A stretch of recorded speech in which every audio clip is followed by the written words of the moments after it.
Ayo, segera download Quran Tadabbur, tafsir dalam genggaman Anda.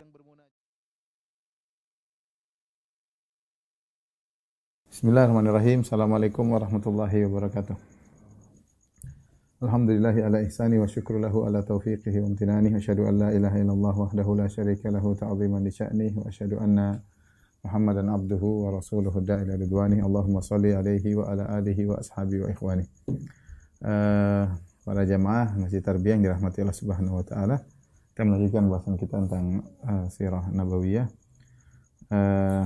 Kemarin pada pertemuan lalu telah kita bahas tentang umratul al-qadha ya, atau umratul qadiyah yang Nabi sallallahu alaihi wasallam umrah sebagaimana yang tercatat dalam perjanjian Al-Hudaybiyah, sehingga Nabi mengerjakan umrah tersebut harusnya tahun 6 Hijriah, ditunda pada bulan pada tahun kedepannya tahun 7 Hijriah. Yang kita sebutkan ada beberapa kejadian setelah perjanjian atau setelah umrah tersebut.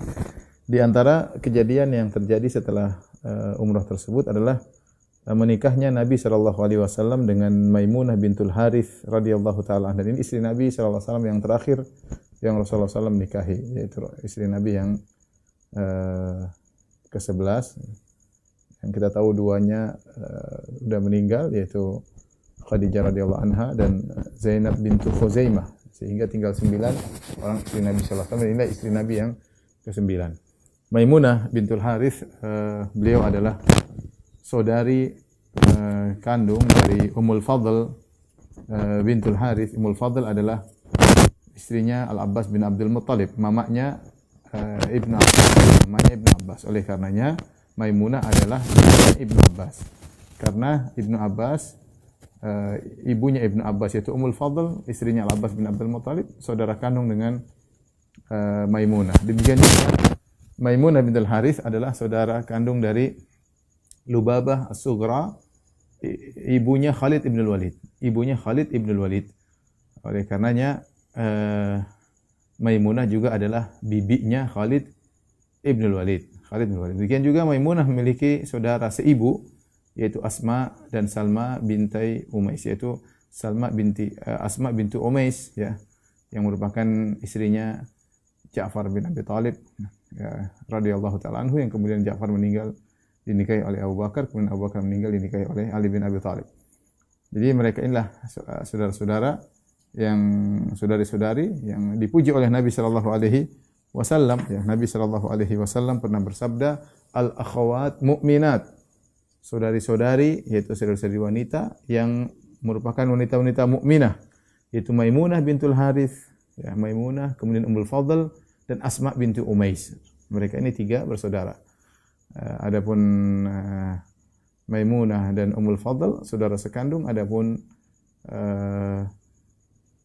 Asma bintu Umais adalah saudari seibu.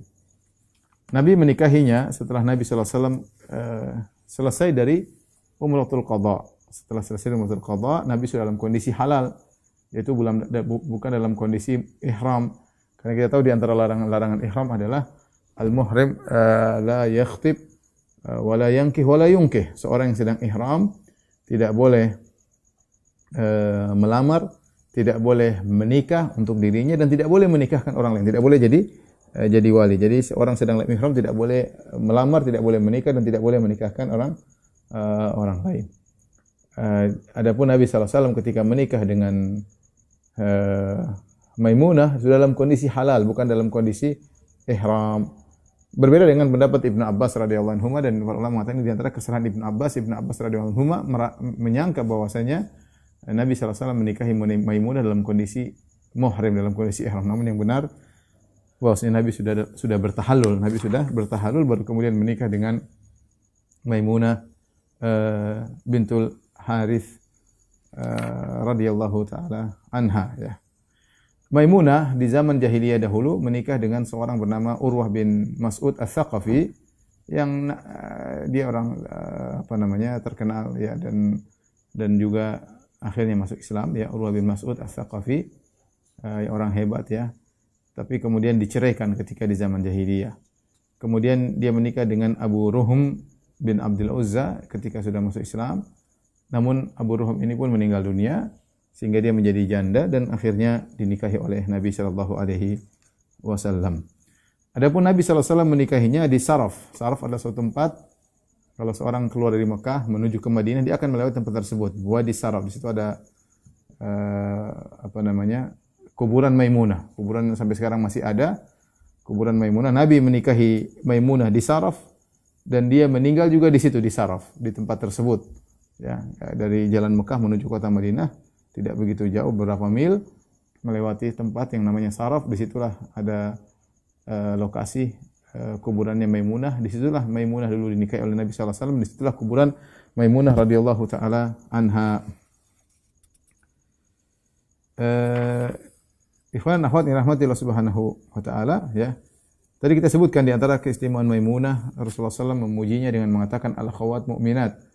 Saudara-saudari yang mereka mukminah, Maimunah Ummul Fadl, istrinya Al-Abbas bin Abdul Muttalib dan Asma binti Umais. Kemudian juga di antaranya Aisyah pernah berkata radhiyallahu taala anha, "Zahabat wallahi Maimunah wa kanat min atqana lillah." Maimunah telah tiada, telah meninggal dunia, dan demi Allah dia adalah orang yang paling bertakwa di antara kami. Wa awsalina lirrahim. Ini adalah wanita yang paling menyambung silaturahmi.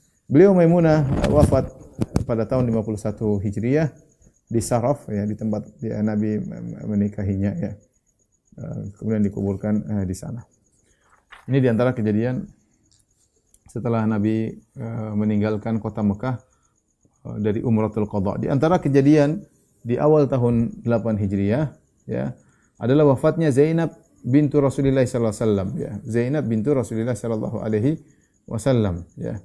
Zainab sebagaimana pernah kita ceritakan adalah istri dari Abul As bin Rabi', yang di mana Khadijah radhiyallahu anha yang memberikan ide kepada Nabi untuk menikahkan Zainab, itu putri tertua Nabi sallallahu alaihi wasallam, dengan Abul As, dan Abul As adalah ponakannya Khadijah, dan dia tadi putri tertua Nabi sallallahu alaihi wasallam. Kemudian dia punya anak namanya Umamah, ya. Ada juga laki-laki namanya Ali, ya, tetapi kedua-duanya wafat di zaman hidupnya Rasulullah sallallahu alaihi wasallam. Umamah bintu Abil As, putrinya Zainab yang merupakan cucu Nabi sallallahu alaihi wasallam, yang dalam hadis disebutkan Nabi sallallahu alaihi wasallam kana yusalli wa huwa hamilu Umamah. Rasulullah sallallahu alaihi wasallam salat sambil menggendong Umamah. Kalau beliau sujud beliau letakkan, kalau beliau berdiri beliau gendong lagi Umamah. Ini dalil bahwasanya seorang ketika menggendong anak dia boleh salat, dan dia boleh sambil menggendong anak sebagaimana pernah dilakukan oleh Nabi sallallahu alaihi wasallam, salat sambil menggendong Umamah radhiyallahu taala anha. Ketika Ali bin Abi Thalib setelah menikah dengan Fatimah radhiyallahu taala anha, kemudian Fatimah meninggal dunia, Ali sempat menikahi Umamah putrinya Zainab, ya. Demikian juga Zainab punya anak namanya Ali, ya, Ali bin Abil As, tapi meninggal juga ketika di zaman Nabi sallallahu alaihi wasallam, ya. Dan Nabi sallallahu alaihi wasallam ketika Zainab dimandikan mayatnya, maka Rasulullah SAW berkata, iksilnaha witran thalathan aw khamsan. Itu yang para ibu-ibu yang menangani pemandian jenazah Zainab, kata Nabi, mandikanlah secara witir bilangan mandinya, 3 atau 5. Ya, wa ja'alna fil khamisah kafuran, dan mandian kelima dikasih kafur, ya. Au syai'an min kafur, atau sebagian dari kafur. Fa idza ghasaltunnaha fa'alimnani, kalau kalian sudah selesai memandikan putriku, kabarkanlah kepadaku, ya. Tapi di antara kejadian setelah Umratul Qadha adalah pengharaman khamar. Khamar bir, ya, diharamkan agak belakangan, ya, sekitar tahun 8 Hijriah, yaitu pengharaman secara total, ya, secara total. Adapun khamar pengharamannya adalah secara bertahap. Kenapa bisa demikian? Karena khamar ini adalah suatu minuman yang sangat digandrungi oleh orang-orang Arab. Oleh karenanya pengharamannya termasuk di terakhir, ya. Termasuk di terakhir karena betapa beratnya mereka meninggalkan khamar. Ya, kan saya sering sampaikan bahwasanya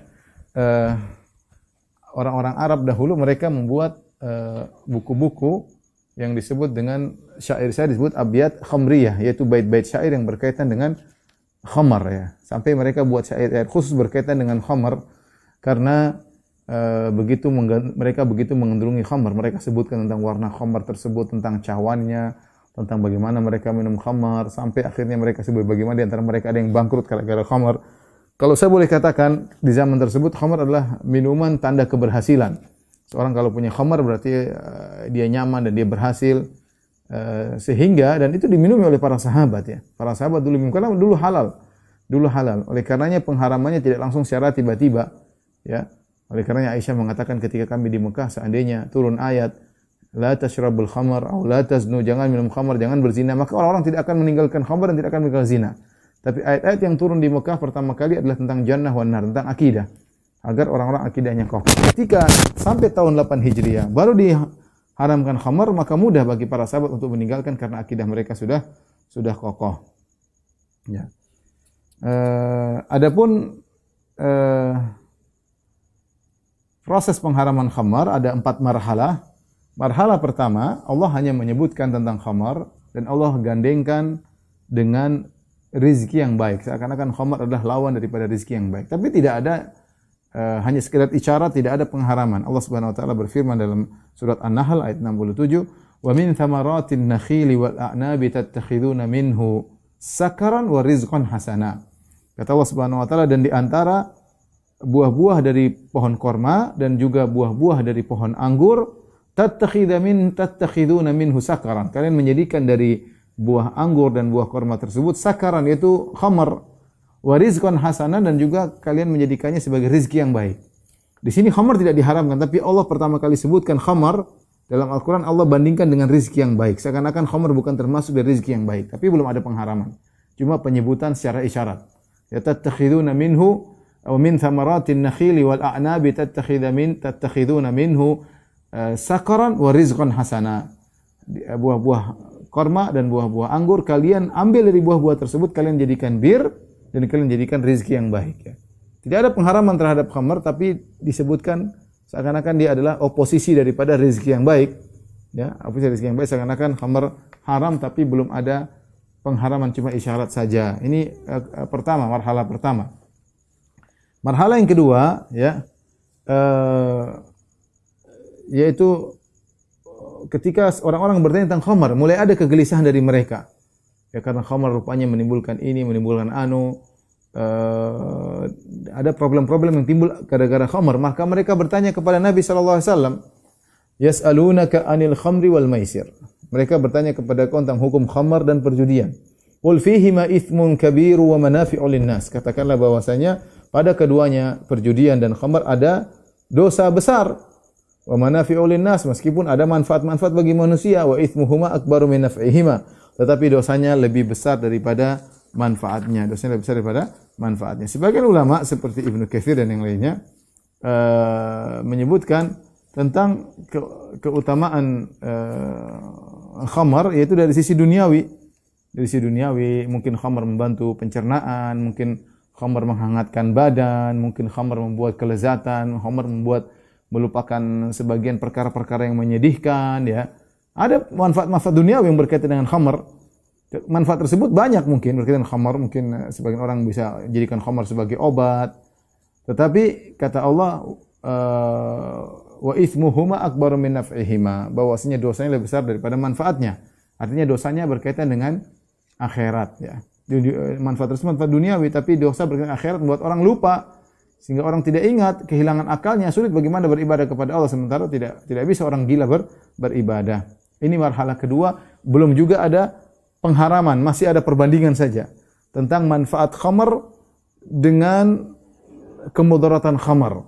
Maka Allah menyatakan benar manfaat itu ada, khamar ada manfaatnya, tapi itu perkara duniawi, namun mudaratnya lebih besar berkaitan dengan ukhrawi. Marhalah yang berikutnya, marhalah yang ketiga.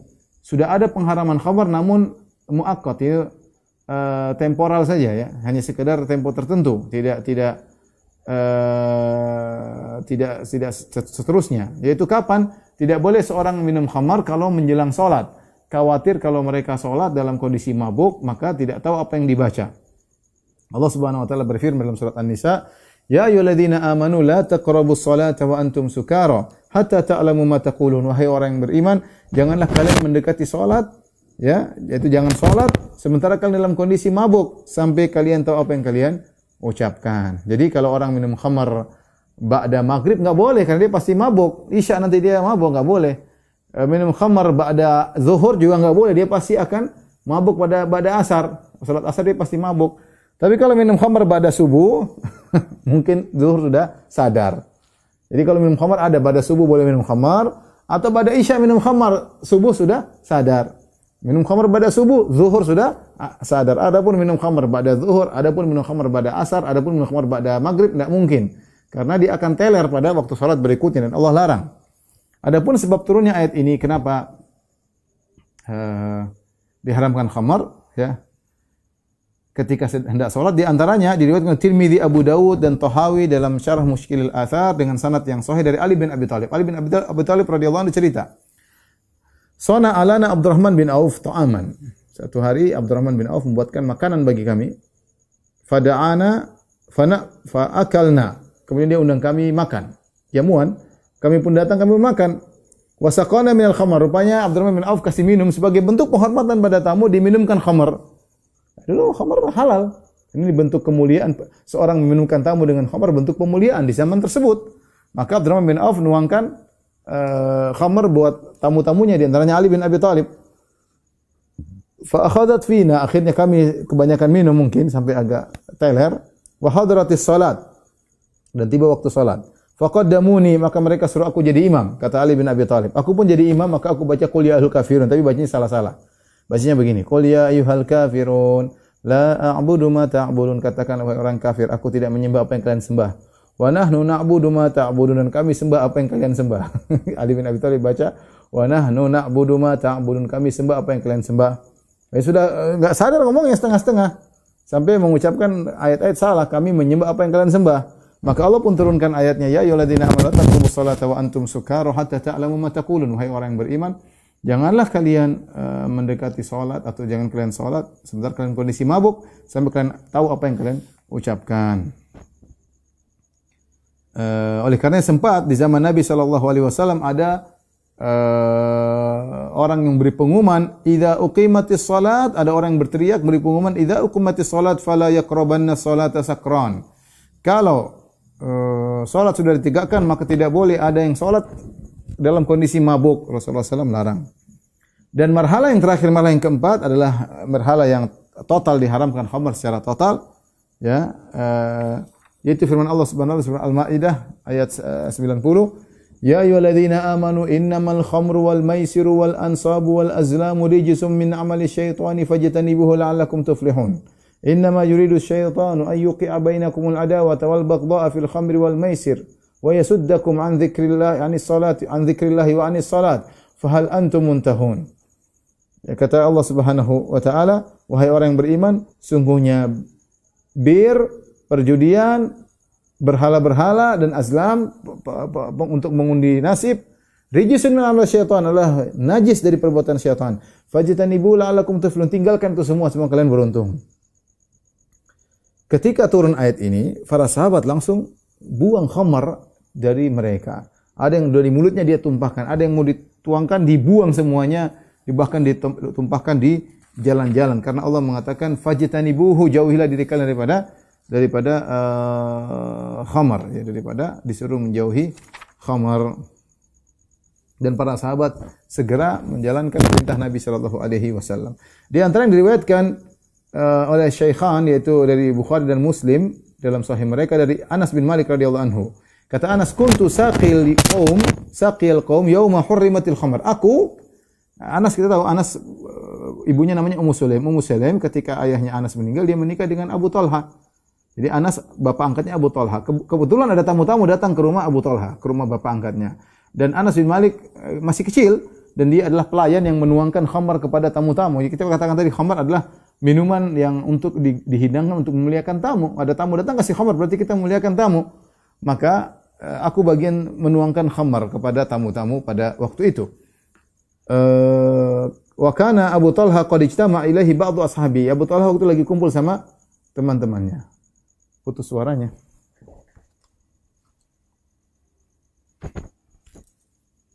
Coba. Sudah. Masuk. Tulisan tadi putus suaranya. Itu. Putus-putus suaranya Zoom. Bermasalah Zoom ya. Baik, kita lanjutkan. Ketika itu Anas bin Malik radhiyallahu taala anhu bagian petugas untuk menuangkan khamar kepada tamu-tamu ayah angkatnya ya.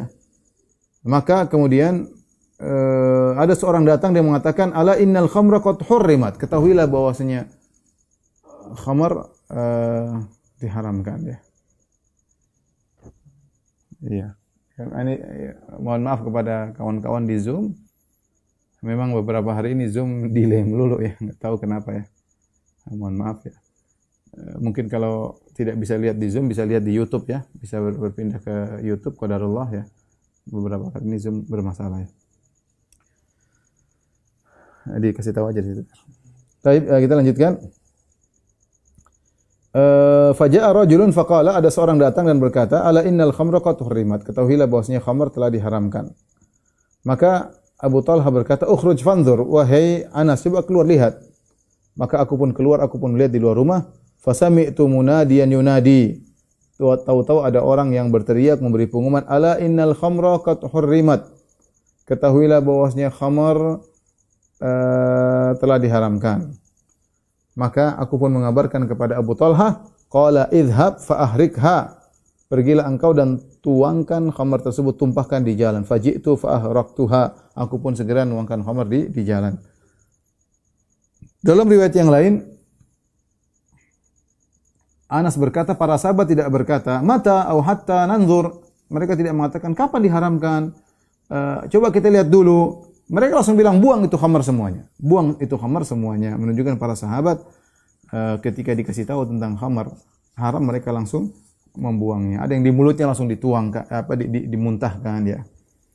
Baik, kita masuk pada pembahasan inti pada malam hari ini tentang Islamnya Khalid bin Walid, Amr bin Al-As dan Utsman bin Talha radhiyallahu ta'ala anhum ajma'in. Di bulan Safar tahun 8 Hijriah, datanglah Khalid bin Walid dan Amr bin Al-As dan Utsman bin Talha ke kota Madinah. Tiga orang tokoh besar ini ingin apa? Ingin masuk Islam. Tatkala Nabi SAW melihat mereka datang ke kota Madinah untuk masuk Islam, Nabi berkata kepada para sahabat yang hadir, Ramatkum Makkatu bi afladhi akbadiha. Sungguhnya Mekah telah mendatangkan kepada kalian intisari dari kota Mekah. Ini orang-orang terbaik di kota Mekah. Anak-anak muda yang hebat, orang terbaik. Khalid bin Walid, Amr bin Al-As dan Utsman bin Talha radhiyallahu ta'ala anhum ajma'in. Akhirnya mereka masuk Islam. Baik, bagaimana kisah mereka masuk Islam? Kita dengarkan Amr bin Al-As bercerita tentang kisah bagaimana mereka masuk Islam kepada Nabi sallallahu alaihi wasallam. Al-Imam Ahmad meriwayatkan dalam musnadnya dengan sanad yang hasan, Amr bin Al-As berkata radhiyallahu anhu, ya, "Lamman sarafna minal ahzab anil khandaq jama'tu rijalan min Quraisy." Ketika kami meninggalkan kota Madinah setelah perang Ahzab, perang Khandaq yang ketika itu orang-orang kaum musyrikin dihantam oleh angin yang Allah kirimkan dan mereka dalam kondisi porak-poranda ya, dan mereka akhirnya pulang dengan tidak ada hasilnya sama sekali, kemudian dalam kerugian ya. Ketika mereka pulang dari perang Khandaq, kata Amr bin Al-As, jama'tu rijalan min Quraisy kanu yarawna makani. Aku kumpulkan beberapa orang dari Quraisy yang mereka memandang diriku. Artinya mereka menghormati Amr bin Al-As. Wa yasma'una minni, dan mereka mendengar. Amr bin Al-As orang cerdas, orang paling cerdas, termasuk orang paling cerdas di antara orang Quraisy. Makanya ketika Abu Jahal tahu bahwasanya ada sebagian sahabat pergi berlindung ke Raja Najasyi, siapa yang dikirim? Dikirim adalah Amr bin Al-As untuk memprovokasi Raja Najasyi agar mengusir kaum muslimin. Karena Abu Jahal tahu Amr bin Al-As jago berbicara, orangnya cerdas, pandai menghadapi kondisi dalam pembicaraan. Ya. Oleh karenanya Amr bin Al-As berkata, setelah perang Khaybar, aku kumpulkan orang-orang yang di mana mereka memandang kedudukanku, diskusi. Wa yasma'una minni, mereka mendengar dariku. Faqultu lahum, aku berkata, ta'lamun wallahi inni la ara amra Muhammadin ya'lul umura uluwan kabiran. Kita sudah sama-sama tahu. Demi Allah, kata Amr bin Al-As, dia masih musyrik, dia berkata kepada teman-temannya, lihatlah perkara Muhammad telah mengungguli segala perkara dengan pengunggulan yang tinggi. Itu sudah Muhammad semakin maju, semakin hebat, pengikutnya semakin banyak. Wa inni qad ra'aitu ra'yan fama tarawna fihi. Aku punya ide, tolong beri masukan kepada aku. Bagaimana menurut kalian ideku ini? Qalu wa ma ra'aita? Kata mereka, wahai Amr bin As, apa idemu? Kata Amr bin As, ra'aitu annal haqqa bin Najashi fanakuna indahu. Begini saja, kita enggak usah di Mekah lagi. Udah kita pergi ke Habasyah, kita tinggal dekat Najasyi. Fa in dhahara Muhammadun ala qaumina, kalau Muhammad ternyata menang, menguasai kaum kita, menguasai menaklukkan Mekah, kunna inda Najasyi. Lebih baik kita tinggal sama Najasyi. Fa inna an nakuna tahta yadayhi ahabbu ilaina min an nakuna tahta yadayhi Muhammad. Lebih baik kita di bawah kekuasaan Najasyi daripada di bawah kekuasaan Muhammad. Kalau Muhammad menang, kita sudah di Najasyi aman. Wa in dhahara qaumuna fanahnu man qad arafu. Kalau ternyata Muhammad perang sama kaum kita Quraisy dan Muhammad kalah, falan ya'tiyana minhum illa khairan. Jadi kita tinggal pulang aja dan kita tahu kaum kita tidak akan berikan keburukan bagi kita, mereka akan berikan kebaikan bagi kita. Sudah, ini idenya Amr bin As. Kita sama-sama pergi ke Najasyi, nunggu apa yang terjadi berikutnya kepada Muhammad dan orang Quraisy. Kalau Muhammad menang, ya sudah, kita tidak usah pulang, kita tinggal di Najasyi. Kalau Muhammad kalah, ya sudah, kita gabung kembali lagi bersama orang-orang kafir Quraisy. Mereka mengatakan, inna hadzal ra'yu, ini pendapat yang benar. Maka Amr bin As, mereka setuju rupanya. Kata Amr bin As, fajma'u lahu ma nuhdilahu. Kalau gitu kumpulkan hadiah untuk kita berikan kepada Raja Najasyi. Dan di antara hadiah yang paling dia sukai adalah min ardina al-udum, yaitu al-adim, yaitu maksudnya adalah kulit yang sudah disamak. Itu paling disenangi oleh Raja Najasyi di Habasyah. Enggak tahu kenapa, tapi dia suka dengan kulit yang sudah disamak. Kata Amr bin As, fajama'na lahu uduman katsiran. Kami kumpulkan banyak sekali kulit-kulit yang sudah disamak. Maka kami pun berangkat meninggalkan kota Mekah sampai kami tiba di Raja Najasyi. Ya. Wa fallahi inna la indahu idh ja'a Amr bin Umayyah ad-Dhamri wa kana Rasulullah sallallahu alaihi wasallam qad ba'atha ilaihi fi sya'ni Ja'far wa ashabihi. Kata Amr bin As, demi Allah, kita sudah sampai di sisi Najasyi, tiba-tiba ada utusan Muhammad sallallahu alaihi wasallam menemui Najasyi, namanya Amr bin Umayyah ad-Dhamri. Kirim surat untuk berdiskusi bersama Raja Najasyi tentang urusannya Ja'far bin Abi Thalib yang masih tertahan di Habasyah. Ya, ini kita balik mundur pada tahun 7 Hijriah. Ya. Wa qad dakhala alaihi thumma kharaja min indahu. Rupanya Amr bin Umayyah ad-Dhamri masuk ketemu Najasyi kemudian pergi. Maka aku berkata kepada sahabat-sahabatku, kata Amr bin As, "Hadza Amr bin Umayyah." Ini Amr bin Umayyah ad-Dhamri. "Law qad dakhaltu ala Najasyi fa sa'altu iyyahu fa'atani fa darabtu unqahu." Bagaimana kalau saya ketemu dengan Najasyi, saya akan rayu dia, saya bilang itu Amr bin Umayyah ad-Dhamri, serahkan kepadaku, aku akan bunuh dia. Fa idza fa'altu dzalik, kalau saya berhasil membunuh orang ini, ra'at Quraisyun anni qad ajza'tu anha hina qataltu Rasulullah sallallahu alaihi wasallam, Rasulullah Muhammadin sallallahu alaihi wasallam. Maka kalau saya berhasil bunuh ini utusannya Muhammad, yaitu Amr bin Umayyah ad-Dhamri, maka orang-orang Quraisy akan menghargaiku, ya, akan menghargaiku, dan mereka akan mengatakan Amr bin Al-As telah berhasil membunuh utusan Muhammad sallallahu alaihi wasallam. Ini rencana Amr bin Al-As minta kepada Najasyi agar menyerahkan Amr bin Umayyah ad-Dhamri utusannya Muhammad sallallahu alaihi wasallam. Karena Amr bin Umayyah ad-Dhamri bawa surat untuk Najasyi. Dari siapa? Dari Muhammad sallallahu alaihi wasallam. Akhirnya Amr bin Al-As mengatakan, "Fadakhaltu alaihi." Aku pun ketemu dengan Raja Najasyi. "Fasajadtu lahu kama kuntu asna." Aku pun sujud kepadanya karena dahulu mereka di antara bentuk penghormatan sujud, sebagaimana biasa aku lakukan. Akhirnya Najasyi berkata, "Marhaban bi sadiqi." Selamat datang wahai kawanku. Najasyi kenal dia. "Ahdaita li min biladika syai'a?" Kau bawa ke sini, datang ke sini bawa hadiah? Ada hadiah? Qultu na'am ayyuhal malik. Kata Amr bin Al-As, "Benar, aku bawa hadiah wahai sang raja. Qad ahdaitu laka uduman katsiran." Dan aku telah menghadiahkan kepadamu banyak sekali kulit yang sudah disamak, dan ini paling disukai oleh Raja Najasyi. Tsumma qaddamtu ilaihi fa ajaba wastahahu. Kemudian aku bawa itu hadiah di depannya. Jadi menarik hati. Hadiah ditaruh di depan Raja Najasyi dan dia pun takjub melihat hadiah-hadiah tersebut. Mulailah aku masukkan permohonanku kepada Raja Najasyi. Aku berkata, "Ayuhal Malik, wahai sang raja, inni qad ra'aitu rajulan kharaja min 'indik wa huwa rasul rajulin aduwin lana." Wahai Najasyi, wahai sang raja, wahai paduka, aku tadi melihat ada seorang keluar dari bertemu engkau, terus dia pergi. Setahu saya dia itu adalah utusan musuh kami Muhammad. Fa'atihni laqtulahu. Tolong berikan itu utusannya Muhammad kepada kami biar kami bunuh. Fa innahu qad asaba min asyrafina wa khiyarina. Karena Muhammad telah berhasil membunuh pembesar-pembesar kami dalam perang Badar. Ya. Jadi Amr bin As minta agar utusannya Nabi itu Amr bin Umayyah Dhamri diserahkan kepada untuk dia bunuh. Dia minta kepada Najasyi karena Najasyi kalau perintah gampang, itu tangkap bawa balik sini, serahkan kepada Amr bin As akan dibunuh. Ya. Maka ternyata Raja Najasyi ketika diminta permintaan tersebut dia pun marah. Faghadiban Najasyi, Najasyi pun marah. Tsumma madda yadahu fadaraba bihi anfahu darbatan dhanantu annahu qad kasar. Kemudian dia begini. Ya, dia pukul hidungnya. Ini ekspresi Raja Najasyi kalau marah. Ya kebiasaan mereka mungkin orang Habasyah. Dia marah, dia panjangkan tangannya baru dia pukul hidungnya. Dengan pukulan kuat dia pukul hidungnya sampai-sampai Amr bin As mengatakan, "Aku menyangka pukulan tersebut mematahkan hidungnya." Apa kata Raja Najasyi saking marahnya? "Falau in syaqqat liyal ardu la dakhaltu fiha faraqan minhu." Kau bilang ingin aku serahkan utusannya Muhammad untuk kau bunuh, seandainya bumi ini terbelah, aku akan masuk ke dalamnya karena takut dengan permintaanmu.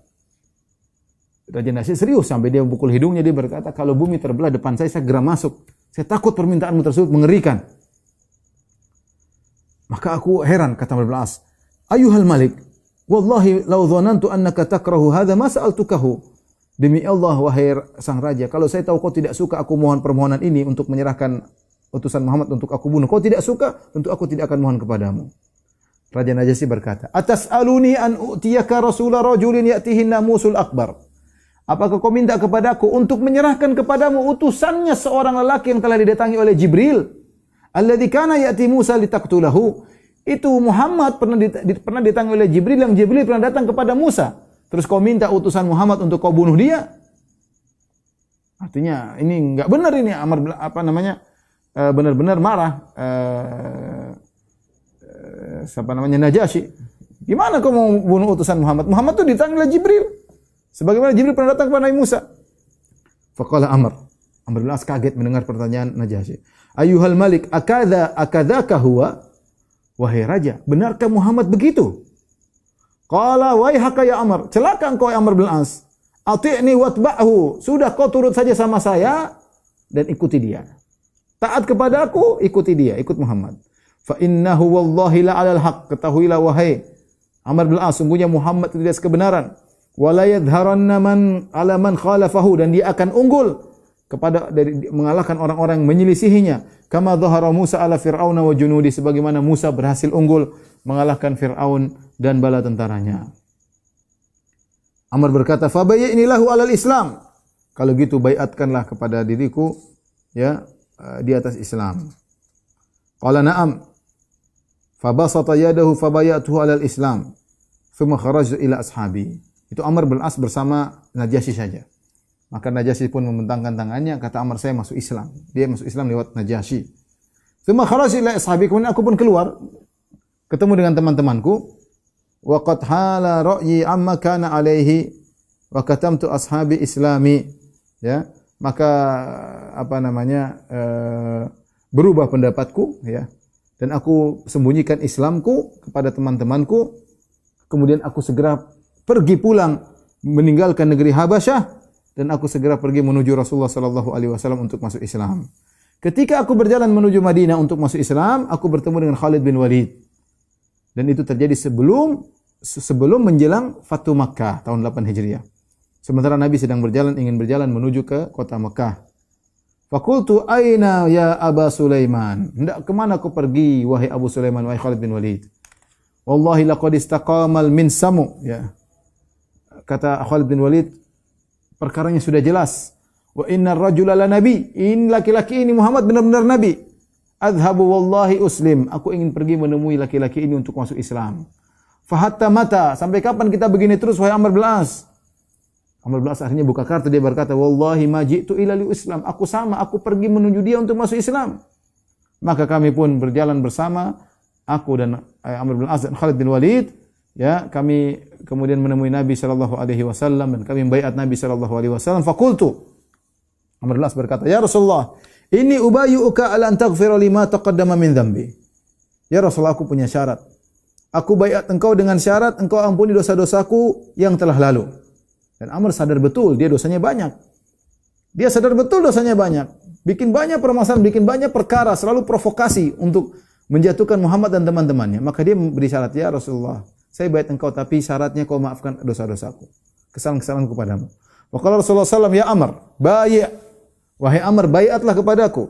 Fa innal islama yajubbu ma kana qablahu. Sungguhnya Islam akan menghapuskan dosa-dosa yang sebelumnya. Kalau orang masuk Islam, seluruh dosa sebelumnya terhapus. Dan itu di antara indahnya Islam. Kalau seorang masuk Islam, seluruh dosanya terhapus dan amalan dia selama masa jahiliyah semua tercatat.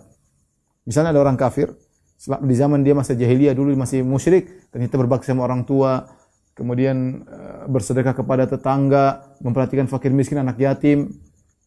Kalau dia ternyata mati dalam kondisi kafir, percuma semuanya. Kata Allah, wa ma mana'ahum an tuqbala minhum nafaqatum illa annahum kafaru billah. Percuma nafkah mereka tercegah, tidak akan bisa sampai kepada Allah. Kenapa dicegah? Oleh kekufuran. Jadi orang kafir kalau berbuat baik, itu amal solehnya naik, tapi nggak bisa sampai ke langit, ditahan oleh kekufurannya. Ketika kekufurannya hilang, dia masuk Islam, maka amalan solehnya akan naik. Adapun maksiatnya diampuni oleh Allah Subhanahu wa taala. Dan ini keistimewaan bagi orang-orang yang masuk Islam. Makanya Amr bin As mengatakan, ya Rasulullah, dia tidak tahu kalau orang masuk Islam dosa-dosa diampuni. Dia mengatakan, ya Rasulullah, aku masuk Islam tapi ampuni dosa-dosaku. Kata Rasulullah, ya Amr, bai' fa innal Islam yajibu ma kana qablahu. Wahai Amr bin As, baiatlah kepadaku. Sungguhnya Islam akan menghapuskan dosa-dosa yang telah lalu. Wa innal hijrata tajubbu ma kana qablaha. Dan sungguhnya hijrah akan menghapuskan dosa-dosa sebelumnya. Kata Amr radhiyallahu anhu, fa bayatu thumma saraftu. Aku pun baiat Nabi, kemudian aku pergi. Ketika itu Nabi berkata, aslaman nasu wa amana Amr bin As. Orang-orang masuk Islam, adapun Amr bin As masuk iman. Apa maksudnya?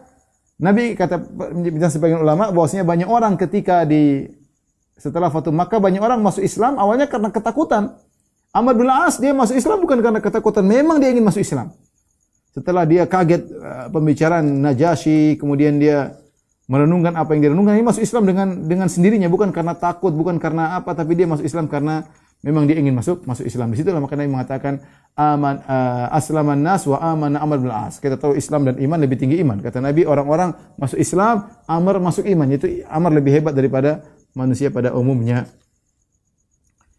Lihatlah bagaimana perkataan Amr bin As dalam Sahih Muslim. Perhatikan ya.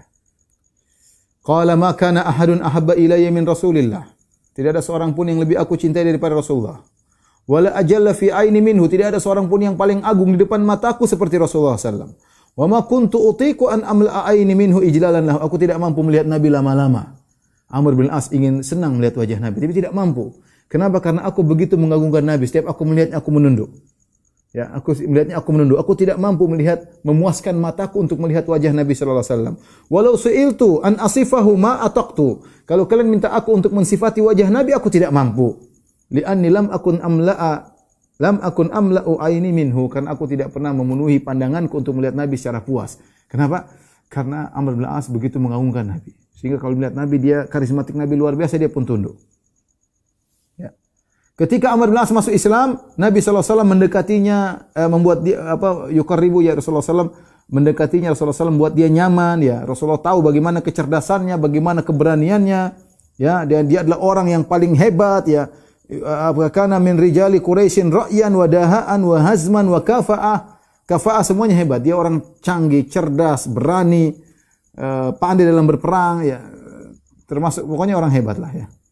Ya.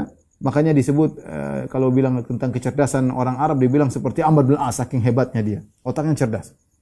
Amr bin As radhiyallahu taala anhu. Kemudian nanti akan kita sampaikan insyaallah kemudian hari bagaimana Nabi tugaskan dia untuk menjadi seorang pemimpin perang. Baru masuk Islam sudah jadi pemimpin perang. Anak buahnya ada Umar, ada Abu Bakar, ada orang-orang sahabat yang sudah masuk Islam lama. Nanti akan ada kisahnya insyaallah taala bagaimana Nabi memuliakan Amr bin As ketika dia masuk Islam. Bagaimana wafatnya Amr bin As radhiyallahu anhu? Amr bin As wafat pada tahun 43 Hijriah dan umurnya ketika itu 80 sekian tahun. Ya, belum sampai 90 ya. Dan dia meninggalkan harta yang banyak, budak-budak dan rumah-rumah yang banyak. Imam Muslim meriwayatkan dari Ibnu Shumasah Al-Mahri, dia berkata, "Hadarna Amr bin As wa huwa fi siyaqatil maut." Kami mendatangi menjenguk Amr bin As ketika itu dia akan meninggal dunia. Fabaka tawilan, dan dia pun menangis dalam tangisan yang lama. Wa hawwala wajhahu ilal jidar, dia pun balikkan wajahnya melihat tembok. Faja'ala ibnuhu yaqul, anaknya berkata, mungkin Abdullah bin Amr bin As, dia berkata, "Ya abatah, amma basyaraka Rasulullah sallallahu bikada?" Wahai ayahku, kenapa kau begitu? Bukankah Rasulullah sallallahu telah beri kabar gembira kepada engkau begini dan begitu? Amma basyaraka Rasulullah sallallahu bikada wa kada? Bukan Rasulullah sallallahu telah menyampaikan kabar gembira untuk begini dan begini? Setelah dia balik. Tadinya dia menghadap tembok, kemudian dia balik. Kemudian dia cerita, kenapa dia melakukan demikian? Kenapa dia menangis? Kenapa dia balik wajahnya? Padahal begitu banyak berita-berita gembira dari Nabi tentang Amr bin As radhiyallahu ta'ala anhu. Di antaranya tadi, kata Nabi sallallahu alaihi wasallam, "Aslaman nas wa amana Amr bin As." Orang-orang Islam, Amr bin As tingkatnya lebih tinggi. Maka dia pun balik dari menatap tembok dan dia berkata, "Inna afdhala ma nu'iddu syahadata alla ilaha illallah." Perkara yang paling terbaik yang kita siapkan bertemu Allah adalah syahadat la ilaha illallah wa anna Muhammadar Rasulullah. Ini syahadatan yang paling kita harapkan ketika bertemu dengan Allah Subhanahu wa taala. Kemudian dia cerita, "Inni kuntu ala atbaqin thalath." Aku dahulu memiliki 3 kondisi. Laqad ra'aituni wa ma ahadun ashadda bughdan li Rasulillah sallallahu minni. Kondisi pertama, kondisi kedua, kondisi ketiga. Apa kondisi pertamaku? Wahai anakku, wahai orang yang hadir, aku melihat tidak ada orang yang paling benci kepada Muhammad seperti aku. Aku dapati aku ini sangat benci kepada Muhammad. Wala ahabba ilayya an akuna qad istamkantu minhu faqataltuhu.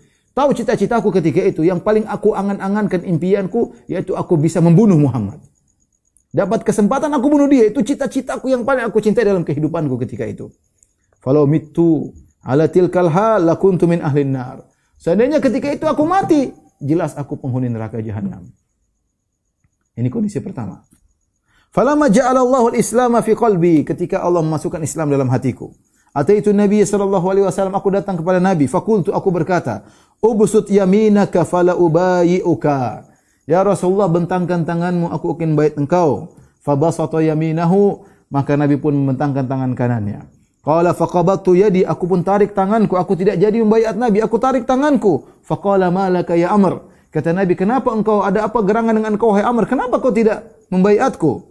Qultu aradtu an ashtarit, aku ingin punya syarat ya Rasulullah untuk baiat engkau. Tashtarit bimadza, kata Nabi, apa syaratmu? Kata dia, an yughfara li, aku ingin dosa-dosaku diampuni. Saya katakan tadi, Amr bin As tahu diri dia benar-benar banyak kesalahan terhadap Nabi SAW, terhadap kaum muslimin, bahkan cita-citanya membunuh Nabi. Itu yang paling dia cintai dalam kehidupannya, bisa bunuh Muhammad SAW. Maka Nabi mengatakan, "Ama alimta annal Islam yahdimu ma kana qablahu?" Wahai Amr, tidakkah kau tahu Islam menghapuskan dosa-dosa yang telah lalu? Wa annal hijrata tahdimu ma kana qablah, tidak kau tahu orang berhijrah dari Mekah Madinah akan menghapuskan dosa-dosa sebelumnya. Wa annal hajja yahdimu ma kana qablah, tidak kau tahu bahwasanya haji menghapuskan dosa-dosa yang telah lalu. Ya. Inilah dalil kata para ulama bahwasanya haji sebenarnya dirajikan oleh sebagian ulama bahwasanya haji bukan hanya menghapuskan dosa-dosa kecil, untuk haji spesial menghapuskan dosa-dosa besar seluruhnya. Makanya Nabi SAW mengatakan, man hajja walam yarfuth walam yasuk raja'a min dhunubihi kayaumin waladatuhu ummuhu. Barang siapa yang berhaji, tidak berbuat rafas, tidak berbuat maksiat, tidak berkata-kata kotor, dia akan bersih dari dosa-dosanya seperti baru lahir dari perut ibunya. Beda dengan umrah. Kalau umrah orang mengatakan yang beri dosa-dosa kecil. Haji spesial. Oleh karenanya Nabi SAW menggandengkan haji dengan hijrah dan Islam. Kata Nabi, "Ama alimta ya Amr annal islama yahdimu ma kana qablahu." Tidak kau tahu Islam, orang masuk Islam semua dosanya telah hilang. Orang berhijrah dosanya telah hilang, dan kalau orang berhaji dosa-dosanya telah hilang. Berkata Amr, "Wa ma kana ahadun ahabba ilayya min Rasulillah." Setelah aku masuk Islam, tidak ada orang yang paling aku cintai seperti Rasulullah sallallahu alaihi wasallam. Bisa berbalik, subhanallah. Tadi Nabi orang yang paling dibenci, cita-citanya bunuh Nabi. Sekarang terbalik. Wa ma kana ahadun ahabba ilayya min Rasulillah, tidak ada orang yang lebih aku cintai daripada Rasulullah sallallahu alaihi wasallam. Wala ajalla fi aini minhu, dan tidak ada orang yang paling agung, yang paling karismatik di mataku seperti Rasulullah sallallahu alaihi wasallam. Wa ma kuntu utiqu an amla aini, seperti dia sudah sampaikan, aku tidak mampu memandang Nabi lama-lama. Kalau kalian bertanya kepadaku tentang bagaimana sifat wajah Nabi, lama ataqtu, aku tidak mampu untuk mensifatkan wajah Nabi. Kenapa aku tidak bisa memandang Nabi dengan puas? Walau mittu ala tilkal hal rajautu an akuna minal jannah. Seandainya ketika itu aku meninggal, waktu aku bersih bersama Nabi, waktu aku sangat cinta kepada Nabi, ya, dan orang paling aku cinta adalah Nabi, aku meninggal ketika itu, aku berharap aku masuk surga. Ini kondisi keduaku. Jadi masalah sekarang aku berada di kondisi ketiga. Apa kondisi ketiga? Kondisi pertama tadi sangat benci kepada Nabi, cita-cita ingin bunuh Nabi. Yang kedua sangat cinta kepada Nabi. Ya. Kemudian kondisi yang ketiga kata beliau, "Tsumma walina asya'a ma adri ma halifiha." Kemudian kami pun akhirnya menjadi wali-wali, itu menjadi pejabat, ya, jadi gubernur di mana, di Mesir atau di tempat yang lain, ya. Dan aku tidak tahu bagaimana kondisiku. Sekarang ini aku tidak tahu. Aku dalam kondisi ketiga. Fa idza ana muttu fala tashabni naihatun wala narun. Kalau aku meninggal maka jangan ada yang tangisi aku, meratapi aku, dan jangan ada api. Fa idza dabantumuni fashunnu alayya turabu shannan. Kalau kalian menguburkanku maka tuangkanlah tanah ke kuburanku, ya. Thumma aqimu haula qabri qadra ma tunharu jazurun wa yuksamu lahmuha. Tapi ketika aku dikubur jangan dulu pulang. Tunggulah sebentar di kuburanku seukuran kalian menyembelih onta kemudian kalian bagi-bagikan. Dia ingin seakan-akan Amr ingin ditemani. Hatta astasnisa bikum, agar aku ada teman dalam kuburan. Amr tahu dia di kuburan sendirian. Kalau masuk dia sendirian, dia bilang kalian jangan dulu pergi, ya. Karena saya ikhwan di antara kesedihan seorang sudah masuk alam barzakh, alam kubur. Orang-orang yang dia cintai, yang tadinya sedang bersama dia, kemudian pergi. Kemudian mulai meninggalkan kuburan. Bahkan disebutkan, dia mendengar suara sandal orang-orang yang meninggalkannya. Betapa sedih hatinya, ya. Bayangkan istrinya, anaknya, teman-temannya, tadi bersama dia. Kemudian mereka pergi, dan dia dengar telapak kaki, suara sandal yang semakin menjauh, semakin menjauh. Setelah itu datanglah malaikat Munkar dan Nakir untuk bertanya kepadanya. Kita akan mengalami itu. Kemudian berkata, "Hasta asta'nisa bikum, kalian jangan dulu pergi. Tunggu aku di situ sekedar ukuran kalian menyembelih onta dan kalian bagi-bagikan. Segitu saja. Hatta asta'nisa bikum, sampai aku merasa dekat dengan kalian, yaitu kalian menemaniku. Wa anzura madza uraji'u bihi rasul rabbi, dan aku lihat bagaimana bisa aku jawab utusan Rabbku, yaitu malaikat Munkar dan Nakir." Inilah kondisi Amr bin As radhiyallahu taala anhu yang takutnya kepada Allah luar biasa, meskipun Nabi telah berikan pujian-pujian kepadanya. Bahkan anaknya ingatkan tentang bagaimana pujian Nabi sallallahu alaihi wasallam kepadanya, dan dia tetap takut kepada Allah Subhanahu wa taala. Kalau sahabat seperti ini, bagaimana dengan kita yang tidak jelas? Ini Amr bin As pernah jadi pemimpin perang, diutus oleh Nabi jadi pemimpin perang dalam jihad di zaman Nabi sallallahu alaihi wasallam. Kita apa yang sudah kita lakukan? Maksiat jelas, wallahu alam, amalan terima atau tidak wallahu alam, ya. Tapi fattaqullaha mastata'tum. Baik, berikutnya Khalid bin Walid. Bagaimana Khalid bin Walid? Kita sebutkan secara singkat. Adapun Khalid bin Walid radhiyallahu taala anhu, maka kisah Islamnya disampaikan oleh Al-Baihaqi dalam kitabnya Dalailun Nubuwah. Khalid bin Walid cerita, tatkala Allah Subhanahu wa taala ingin kebaikan bagiku, maka Allah lemparkan Islam dalam hatiku. Dan aku mulai sadar. Aku berkata, syahidtu hadhil mawatin kulluha ala Muhammad. Aku ikuti banyak peperangan, semuanya nyerang Muhammad, Rasulullah sallallahu alaihi wasallam. Falaisa mautinun asyhadu illa ansarifu. Tidak ada satu perang pun yang aku lewati ketika aku melawan Muhammad dalam perang Uhud, dalam perang-perang Khandaq, perang yang lainnya. Ketika aku meninggalkan Rasulullah, wa ana ara fi nafsi anni mudhi'un fi ghairi syai'in. Aku lihat aku ini hanya kerja sia-sia saja. Perang Uhud sia-sia, perang Khandaq sia-sia, semuanya perang melawan Muhammad. Wa anna Muhammad sallallahu alaihi wasallam sayadhar, dan aku lihat Rasulullah akan menang, akan unggul. Ketika Rasulullah SAW pergi ke Al-Hudaybiyah, sebagaimana pernah kita sampaikan, Rasulullah SAW pergi ke Hudaybiyah tahun 6 Hijriah, maka aku keluar menjadi pemimpin pasukan berkuda orang-orang musyrikin. Maka aku menemui Muhammad dan teman-temannya di Usfan, maka aku pun berdiri di hadapannya. Aku ingin mengganggunya. Fa shalla bi ashabihi dhuhr amamana, maka Rasulullah pun salat zuhur di depan kami. Ya. Ketika itu Rasulullah SAW belum salat khauf, salat biasa. Salat biasa, Allahu Akbar, ruku bareng-bareng, sujud bareng. Khalid bin Walid lihat Rasulullah salat zuhur biasa. Kami ingin menyerang. Ya. Tsumma lam yu'zam lana, tapi tidak jadi, kata Khalid bin Walid. Kalau menyerang gampang, sahabat lagi salat, Nabi lagi salat, dan salatnya bareng-bareng, bukan salat khauf. Salat khauf kan maksudnya pasukan jadi dua, sebagian salat, sebagian nunggu. Ya, nanti di atas bagaimana pernah kita ceritakan. Rupanya waktu itu Rasulullah salat biasa. Kesempatan bagi Khalid bin Walid untuk membunuh Nabi dan para sahabatnya ketika itu. Wa kanat fihi khirah. Ternyata kami enggak jadi menyerang, dan itu ternyata yang terbaik. Fa utli'a ala ma fi anfusina minal humum. Ya, fa shalla bi, maka kegelisahan menimpaku. Kemudian Rasulullah SAW salat asar, waktu salat asar. Ini saatnya kita serang. Tadi kesempatan sudah lewat. Sekarang saatnya kita serang. Tiba-tiba Rasulullah SAW salatnya dirubah. Cara salat khauf. Fawaqa'a dzalika minni mauqi'an. Aku heran. Ini orang kenapa? Dirubah tata cara salatnya. Padahal saatnya sekarang saya menyerang, dia malah rubah salat. Tata cara salatnya. Faqultu ar-rajulu mamnu. Aku berkata ini orang terjaga. Allah jaga dia. Buktinya tadi waktu pertama. Dia salat biasa, aku tidak jadi menyerang. Ketika sekarang aku menyerang, ternyata salatnya salat khauf sehingga susah untuk diserang. Faftaraqna, maka kami pun terpisah. Wa akhadtu dzatal yamin, dan aku pun pergi ke arah kanan. Akhirnya ketika Rasulullah SAW buat perjanjian Hudaybiyah dengan orang Quraisy, aku berkata ayu syai'in baqi. Ya. Apalagi yang tersisa? Ainal madhhab ila Najasyi? Gimana mau pergi ke Najasyi sementara Najasyi sudah menjadi pengikut Muhammad? Saya mau kemana lagi? Ya. Dan sahabat-sahabat Muhammad tinggal di Najasyi dalam kondisi aman. Apakah aku harus pergi ke Heraklius untuk jadi Nasrani? Aku keluar dari agamaku kemudian menjadi Nasrani atau menjadi Yahudi. Maka aku tinggal bersama orang-orang Ajam. Ya. Dan itu adalah celah bagiku. Masa aku tinggalkan Arab kemudian tinggal sama orang Ajam? Atau aku tinggal di kota Mekah bersama orang-orang yang masih belum masuk Islam? Khalid berpikir. Kemana ini coba? Najasyi sudah masuk Islam. Ke Habasyah kabur. Dia baik tapi dia sudah masuk Islam. Mau pergi ke Heraklius, masuk Yahudi, Nasrani, repot. Tinggal sama orang bukan Arab, jadi aib, jadi bahan bicaraan. Mau tinggal di Mekah, tinggal bersama orang tersisa, wah repot juga. Sudah tinggal orang-orang tidak pada boleh masuk Islam. Aku terus demikian gelisah sampai akhirnya Rasulullah SAW tahun depannya tahun 7 Hijriah melakukan umrah Al-Qadiyah atau umratul qadha. Dan ketika itu aku sedang tidak di Mekah.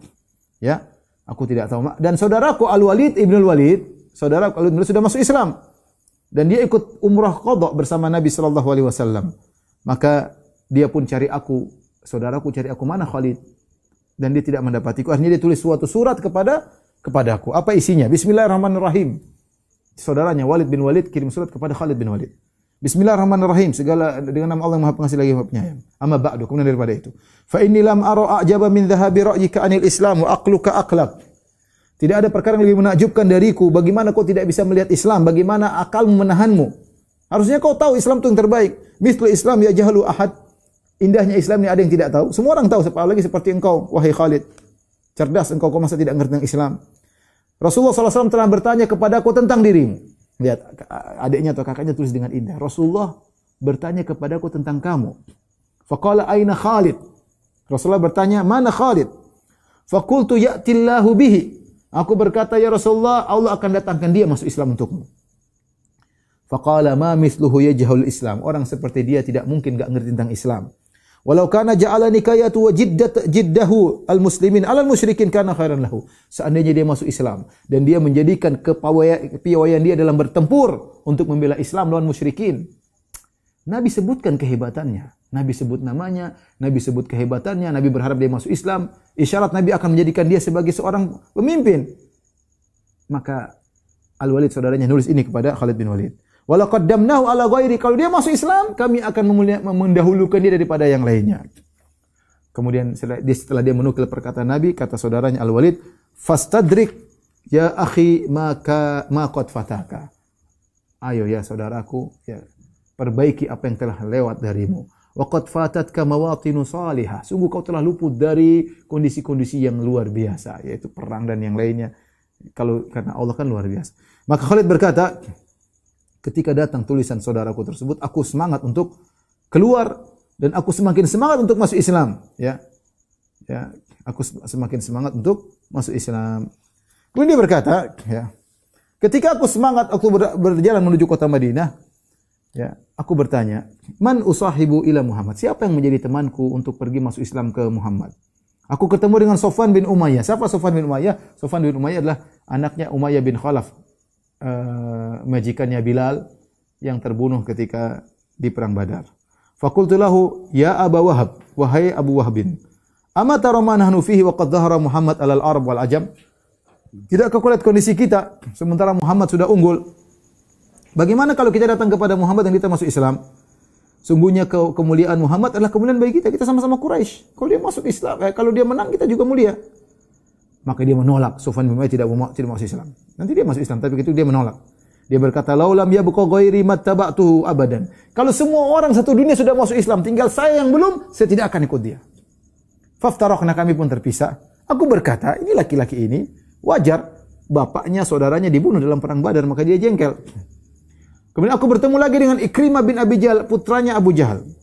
Aku berkata kepada dia, kenapa, bagaimana kita masuk Islam aja? Sudah sekalian Muhammad sudah menang. Dan dia jawabannya sama dengan seperti jawabannya Safwan. Dia mengatakan, kalau semua orang sudah masuk Islam semuanya, tinggal saya sendiri, saya tidak akan masuk Islam. Tapi dia juga nanti masuk Islam. Aku pun keluar. Akhirnya aku tak pergi. Aku siapkan kendaraan untuk menunggangan. Kemudian aku ketemu dengan Utsman bin Talhah. Ternyata dia pun ingin masuk Islam. Ya.